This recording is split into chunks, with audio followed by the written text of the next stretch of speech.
Hello everyone, this is me Tahadan and welcome to my another new vlog. Guys, আজকে হচ্ছে ঈদের দ্বিতীয় দিন। কুরবানির গোশত খেতে খেতে আমি শেষ।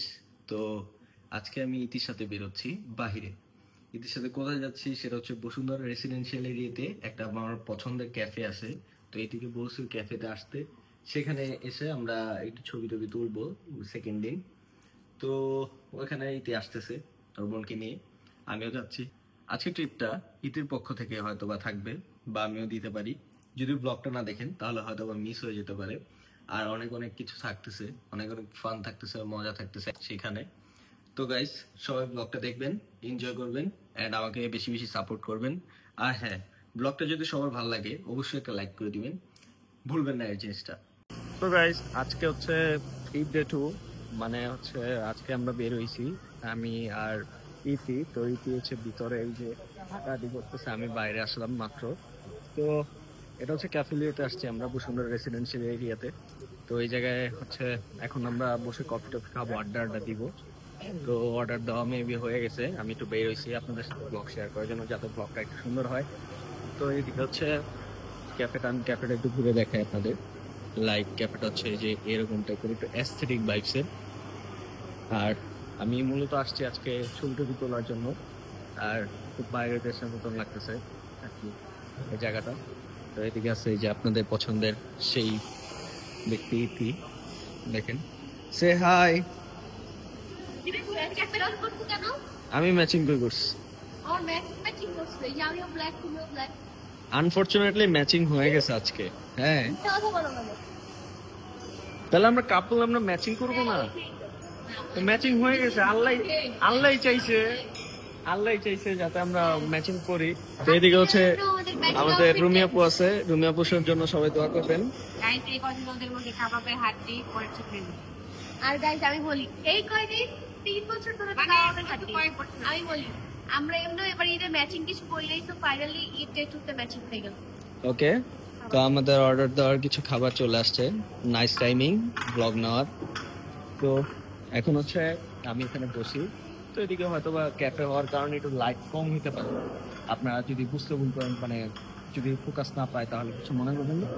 তো যাই হোক, এখানে হচ্ছে খাবার দাবার চলে আসছে, আমাদের খাওয়া দাওয়া খেতে হবে বেশি বেশি। আর এদিকে ওর জন্য আমি সুন্দর দেখে আম্মু পুটিং পাঠাই দিছে, দেখেন একটু। আমার শাশুড়ি আম্মু। কি আবার বলো? শাশুড়ি আম্মু। তোমার অনেক কিউট লাগে তো বললে। লজ্জা করে। আচ্ছা, তুমি এখন থেকে মাই বলবো আম্মুরে, ঠিক আছে? আমিও তোমার মুখে মা বলবো আর কি। এখন থেকে আমি ডিসিশন নিছি, তুমি এটা করবা, ওকে? আর গাইস, ও এত খারাপ, দেখেন গাইস, আমি আমার রিংটা পরে আসছি। ও ওর হাতে, দেখি ওর হাতে দেখেন কোথাও কোনো রিং নাই। এই যে আমার রিংটা আমি মেহেদি দেওয়ার সময় খুলছিলাম, তারপরে হচ্ছে আম্মু রাখছে একটা ভালো জায়গায়। তো আসার সময় যে আম্মুকে বলবো, ভাই কি লেখছো, কার নাম লেখছো? হ্যাঁ, কেন এটা তো তুমি ঈদ ডে ফার্স্টেই দেখে ফেলছো। ও বারবার দেখতে চাও? আচ্ছা দেখো গাইস, আমি সবাইকে দেখাতে চাই। ইয়েস, তুমি তো শক করে লেখছো। শক করে লিখছি আর তুমি অনেক আফসোস করতা যে কখনো লিখে না দেখছো। গাইস, 3-4 বছর ধরে কোনো মানে হাতে মেহেদি দেয় না, তো আমি ওকে আনরোমান্টিক বলতাম। বাট রাইট নাও এখন হচ্ছে আমি আনরোমান্টিক বলতেছি না, বাট ও নিজে থেকেই করতেছে এটা। আমি অনেক খুশি হয়েছি এর কারণে। তো যাই হোক, এখন আমরা একটু খাওয়া দাওয়া করি। আমাদের কফি টফি আরো অনেক খাবার দাবার আছে, আজকে ট্রিট দিচ্ছে ইতির পক্ষ থেকে। তো গাইস, এখন খাওয়া দাওয়াটা শেষ করি। কারণ ঈদ ডে ফার্স্টে সে ট্রিট দিয়েছে। ওকে গাইস, আপনারা দেখছেন। তো এখন বসি, আপনাদের সাথে আবার পরে দেখা হচ্ছে। দাঁতে জানি কি হয়েছে, দেখেন, দেখি কি করো। পাস্তা খাইছি আমি। হাসি দাও একটা। আচ্ছা গাইস, ও দাঁতে এদিকে এরকম ভাবে পাস্তা পাস্তা ই করো ই করো। কি আমার তো ঠিকই আছে। গাইস এখানে এসে মুখ অফ করে দিছে। তো এদিকে রুমিয়া পু ডিজার্ট টেস্ট করতেছে, অনেক মজা। এই যে ক্লিন কইরা। তখন গাইস বলছিলাম আপনারা সুন্দর একটা দৃশ্য দেখতে পাচ্ছেন আর কি ওর মুখে। গাইস ও কত খারাপ, মানে আমার বাজে কিছু দেখা যাচ্ছে। আমি পাস্তা খাইছি, আমার মুখে মনে হয় রুমিয়া পু খাওয়াই দিবে আমাকে। দূরে না সত্যি করে বলো মজা না হইলে আমি খাবো না, মজা না হইলে আমি খাবো না, অনেক মজা না হইলে আমি খাবো না। এটা গাইজ একটু বিস্কিট টাইপের একটা ফ্লেভার আসতেছে, খেয়ে আর হচ্ছে ভিতরে একটু ক্রিমি তো জিনিসটা একটু মজারই। আমি এখন দেখি অর্ধেক খাবো, একটু চকলেট ফ্লেভার লাগতেছে আমার কাছে। আচ্ছা দেখো মানে তোমরা খাও।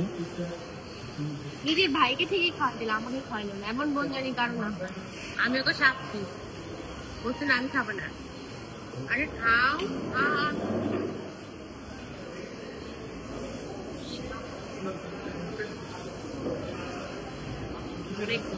কি কোনো রিভিউ নাই কেন? মজা লাগে নাই? মজা লাগলো, মজা লাগবে না, আমি ডাইটে। আচ্ছা যাই হোক, তো গাইস ডাইটে ও খাবে না বেশি। ও ডাইটে গাইস, ও ডাইটে। দেখছেন গাইস কি করে আমার সাথে, পাবলিকলি এগুলা করে। ব্যথা পাইতো তুমি আসার টাইমে আমার কান ধরে বারবার কান দিয়ে শুরু হবে, ব্যথা পেয়েছি কানে, এখন আবার এই যাচ্ছে। এক কান ব্যথা থাকবে কেন, আরেক কান? এই তুমি এগুলো ব্লগে কি বলো? তোমার আম্মু আমার ফ্যামিলি মানুষ দেখে কি বলবে? তোমার মারি? তুমি তো এগুলোই করো, সমস্যা কি বলো। যাই হোক গাইস, তো এখন খাওয়া দাওয়াটা করি, অনেক মজা হয়েছে, প্রায় অর্ধেক খাওয়া দাওয়া ফিনিশ আমাদের। তো এদিকে একটা সুন্দর দেখে ছবি টবি তুলতে হবে, পিকচার টু পিকচার। ওকেও সুন্দর লাগতেছে আজকে, আমাকেও সুন্দর ব্ল্যাক লাগতেছে। ব্ল্যাক টাইম দেন পিকচার তুলে Actually, এটা vlog এ। ওর ফ্রেন্ডের সাথে কথা বলতেছে এখন। ওদিকে আমাকে কফি আমার ফ্রেন্ড আসছে। বলছে আমাকে আজকে অনেক সুন্দর লাগছে দেখতে, এই যে ব্লগ। তোমাকে তো সবসময় সুন্দর লাগে, বাট আজকে একটু বেশি সুন্দর লাগতেছে, ব্ল্যাক পরছো না, আর তার উপর দিয়ে আমার সাথে ম্যাচিং করতে সুন্দর লাগবে, তাই না? তুমি কিভাবে জানো আমি আজকে ব্ল্যাক পরছি? আমিও জানি না তো, এটা আমার ঈদ আউটফিট 2 ছিল, দ্যাটস আজকে পরে আসছি। আচ্ছা, তো আজকে আমরা ঈদের দ্বিতীয় দিন বেরোইলাম, রাস্তাঘাটে যে পরিমাণ গন্ধ গাইস, অনেক বিরক্ত লাগে এই গন্ধে, বাইক নিয়ে চলা যায় না। তো এখন হচ্ছে একটু কফি টফি খাই। এই যে লেগে আমি তো গাইজ আমাদের ছবি টবি দান, এখন হচ্ছে এই জায়গায় ইতিরা চলে যাচ্ছে, অনেক ছবি তুলছি, আর আপু অনেক খারাপ লাগতেছে, অসুস্থ হয়ে গেছে। চলে যাচ্ছি, বাই বাই। টাটা। এত সময় অনেক ছবি ভিডিও। তো গাইজ অবশেষে আমি বাসায় চলে আসছি, এন্ড সবাই দেখলাম শুয়ে পড়ছে, আমার আস্তে আস্তে রাত 11টা বেজে গেছে। তো এখন হচ্ছে আমি একটু ফ্রেশ হব, আমার ফ্রেশ হওয়ার দরকার, জামা কাপড় চেঞ্জ করব। তো এই যে বাসায় চলে আসলাম আমি, এখন জামা কাপড়গুলো চেঞ্জ করতে হবে, অনেক ময়লা হয়ে আছে। তবে আজকে আমার আউটফিটটা কেমন লাগতেছে গাইস সবাই বলবেন, আউটফিট রেট দিবেন যে আমাকে কেমন লাগতেছে। পিছের ব্যাকগ্রাউন্ড একটু ইগনোর করবেন, কারণ পিছে হয়তো বা ভালো লাগতেছে না। তো গাইস ফাইনালি বাসে চলে আসছি অনেক জার্নির পর। আজকে অনেক ঘোরাঘুরি করছি আমরা। তো ঘোরাঘুরি করার পর বাসায় আসলাম, বাসায় এসে আমি খুবই টায়ার্ড, ফ্রেশ হইলাম মাত্র, গেঞ্জি পরে নিলাম, এনে এখন খুবই কমফোর্টেবল ফিল হচ্ছে। বাইরে আসলে আজকে বেশি টায়ার্ড হইনি, কারণ অন্য দিনের মতন, বাট আজকে বাইরে খুবই ফাঁকা ছিল। খুব ফাঁকা থাকার কারণে তাড়াতাড়ি বাসায় চলে আসতে পারছি। তো বাইক দিয়ে যেহেতু গেছি, তো তাড়াতাড়ি তো আসা যাবেই। আর ইতিদের সাথে আজকে অনেক মজা হয়েছে, তো আমাকে অনেক সুন্দর সুন্দর ছবি তুলে দিছে। ওই ছবিগুলো আপনারা ইনস্টাগ্রামে পেয়ে যাবেন, আমার ইনস্টাগ্রামের আইডি নিচে ডিসক্রিপশনে দেওয়া আছে। আপনারা গাইজ আমাকে সাপোর্ট করবেন বেশি বেশি, যদি সাপোর্ট না করেন তাহলে এরকম ব্লগ কিন্তু আপনারা পাবেন না, আমি ব্লগ করা অফ করে দিব। সো গাইজ বেশি বেশি সাপোর্ট করতে হবে, লাইক করতে হবে, সাবস্ক্রাইব করতে হবে। আপনাদেরকে হাজার হাজার ধন্যবাদ আমাকে সাপোর্ট করার জন্য। আমার 1,60,000 সাবস্ক্রাইবার হয়ে গেছে, ইনশাল্লাহ আরো বাড়বে, আপনাদের সাপোর্ট দরকার। তো আপনাদের যদি আরো সাপোর্ট হয় আমি আরো ভালো করে ব্লগ করার চেষ্টা করব। সো গাইস ব্লগটা যাদের যাদের ভালো লাগছে অবশ্যই কমেন্ট বক্সে একটা মেসেজ এন্ড একটা লাইক দিয়ে দিবেন। আল্লাহ হাফিজ এভরিওয়ান, দেখা হবে নেক্সট কোনো ব্লগে। ব্লগটা এই পর্যন্তই থাকছে।